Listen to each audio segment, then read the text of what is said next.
Good evening, ছাত্ৰ-ছাত্ৰী সকল। আজি তোমালোকক মই নৱমমান শ্ৰেণীৰ এ লিজেণ্ড অফ নৰ্থলেণ্ড কবিতাটি অসমীয়াত আলোচনা কৰি শুনাম। এ লিজেণ্ড অফ নৰ্থলেণ্ড কবিতাটো হৈছে এটা ballad. Ballad is a song which narrate a story in short stanzas. এইটো এটা কাহিনী গীত। এই বেলাড শব্দৰ অৰ্থ হৈছে লোক সংস্কৃতিৰ লগত জড়িত যিবোৰ কথা সেই কথাবোৰ কাহিনীৰ আকাৰে সৰু সৰু ষ্টেঞ্জাত এটা এটা কবিতাৰ নিচিনাকৈ প্ৰকাশ কৰে। এটা কাহিনী গীত আমাৰ লোক সংস্কৃতিৰ মানুহৰ মুখে মুখে যিবোৰ প্ৰচাৰিত কাহিনী সেই কাহিনীবোৰে সৰু সৰুকৈ এটা এটা ষ্টেঞ্জাত প্ৰকাশ কৰি দিয়ে। এই লিজেণ্ড অফ নৰ্থলেণ্ড কবিতাটোত এগৰাকী বৃদ্ধ লেডীৰ কথা কোৱা হৈছে।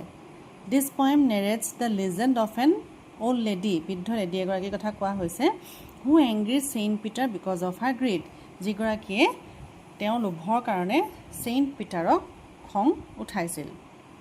আমি কবিতাটোৰ মাজলৈ যাম। Away, away in the Northland, where the hours of the day are few. নৰ্থলেণ্ডত বহুত দূৰত, where য'ত দিনৰ সময়বোৰ hours of the day are few, দিনৰ সময়বোৰ বহুত ছুটি কম। And the nights are so' long in winter, আৰু ৰাতিৰ সময়বোৰ বহুত দীঘল। That they cannot sleep them through', সেয়েহে তেওঁলোকে গোটেই ৰাতি শুই কটাব নোৱাৰে। Where they harness the swift reindeer to the sledge when it snows', যেতিয়া বৰফ পৰে তেওঁলোকে কি কৰে, বলগা হৰিণ ছুইফ্ট মানে তীব্ৰ বেগেৰে যিবোৰ যায় বলগা হৰিণ তাহাঁতক বান্ধি দিয়ে। কিহত বান্ধি দিয়ে? টু দ্য স্লেজ, বৰফত চলা যিখন গাড়ী স্লেজ গাড়ীত বান্ধি দিয়ে।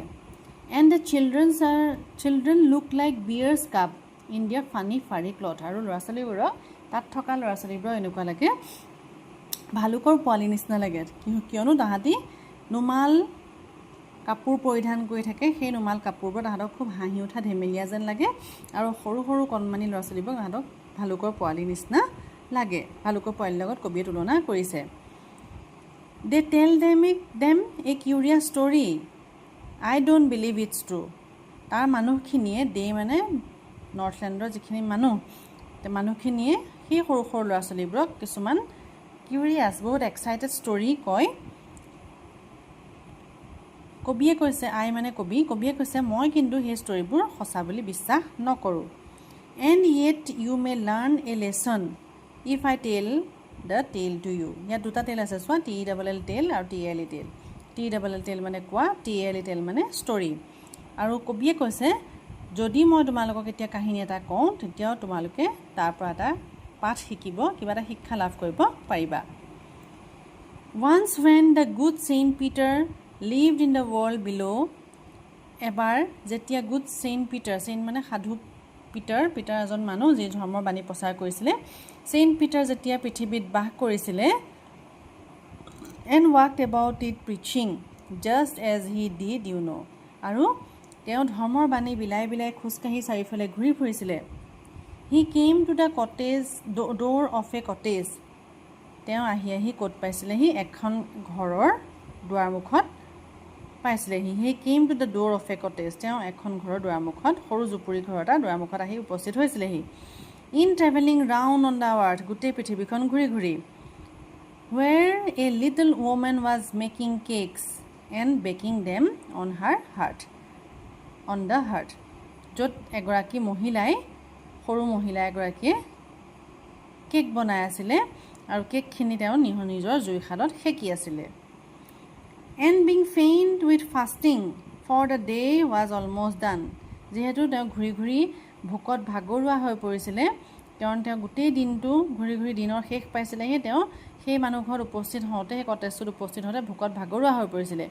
he asked her for her store of cakes to give him a single one, তেওঁ আহি সেই মহিলাগৰাকীক তেওঁৰ কেকৰ ষ্ট'ৰৰ পৰা য'ত সামগ্ৰী ষ্ট'ৰ কৰি ৰাখিছিলে তাৰ পৰা সৰু এটুকুৰা তেওঁ আহি লেডিগৰাকীয়ে ছেইণ্ট পিটাৰে লেডিগৰাকীক বিচাৰিলে। so she made a very little cake তেওঁ কি কৰিলে এটা সৰু কেক এটা বনালে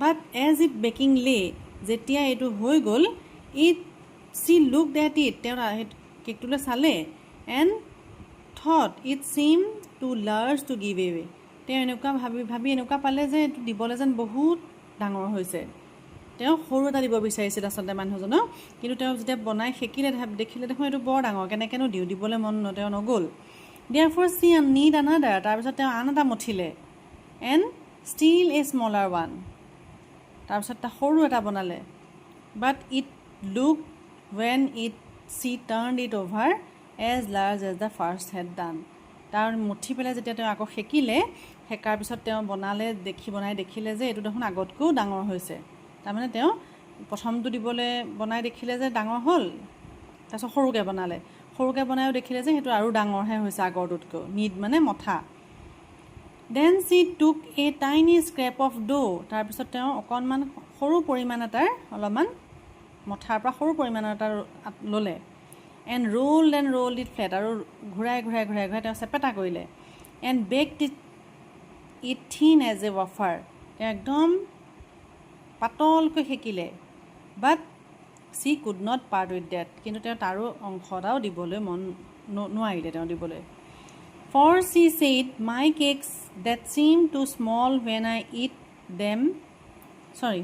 I eat of them myself and yet too large to give away তাৰপিছত তেওঁ ক'লে মই যেতিয়া কেকখিনি সেকোঁ মোৰ নিজৰ কাৰণে দেখোন মই সেইবোৰ সৰু দেখোঁ আৰু যেতিয়া মই আনক দিবলৈ লওঁ সেইবোৰ দেখোন মই বহুত ডাঙৰ দেখোঁ so she put them on the shelf তাৰপিছত তেওঁ কি কৰিলে সেইখিনি নিজৰ শেল্ফত থৈ দিলে then good Saint Peter grew angry তাৰপিছত তেওঁ Saint Peter কি হ'ল বহুত খং উঠিলে for he was hungry and faint কিয়নো তেওঁ ভোকত আৰু ভাগৰুৱা হৈ পৰিছিলে ভোকত and surely such a woman was enough to provoke a sin আৰু এনেকুৱা এগৰাকী মহিলাই এজন সাধু মানুহক খং উঠাবৰ কাৰণে যথেষ্ট আছিল তেওঁ বনাই আছে সৰু দেখি আছে সৰুকৈ বনাই আছে ডাঙৰ দেখি আছে দিব পৰা নাই চেইণ্ট পিটাৰ ভোকত ভাগৰুৱা হৈ পৰিছে গতিকে খং উঠিছে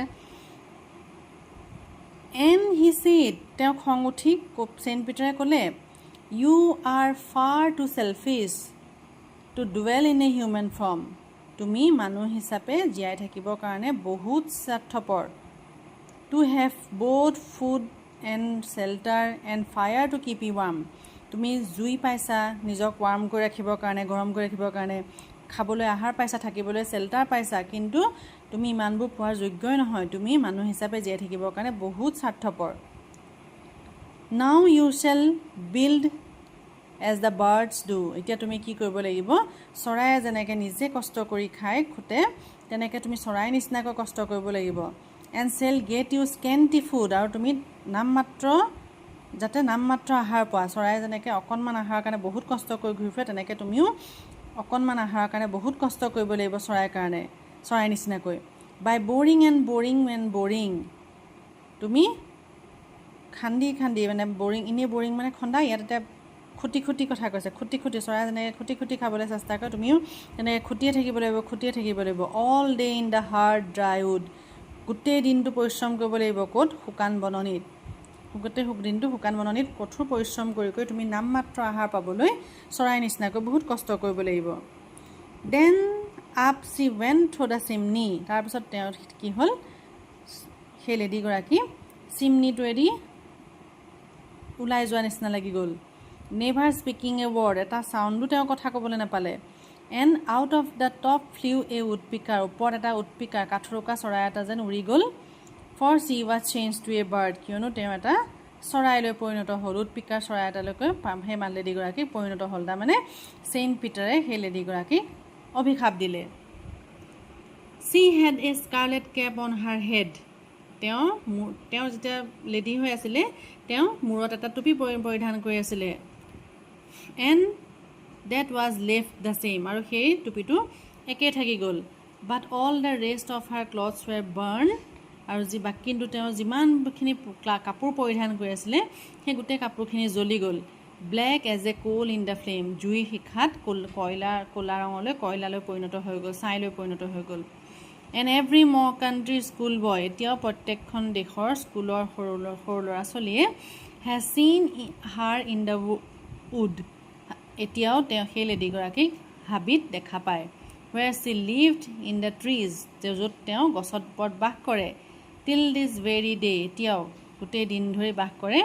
boring and boring for food, আহাৰ বিচাৰি বিচাৰি, আহাৰ সন্ধান কৰি কৰি, খুটি খুটি আহাৰ, কাঠৰোকা চৰাই যেনেকৈ কাঠত কুটি কুটি আহাৰ সন্ধান কৰি কৰি ঘূৰি ফুৰে, তেনেকৈও তেওঁ আহাৰ সন্ধান কৰি কৰি ঘূৰি ফুৰে।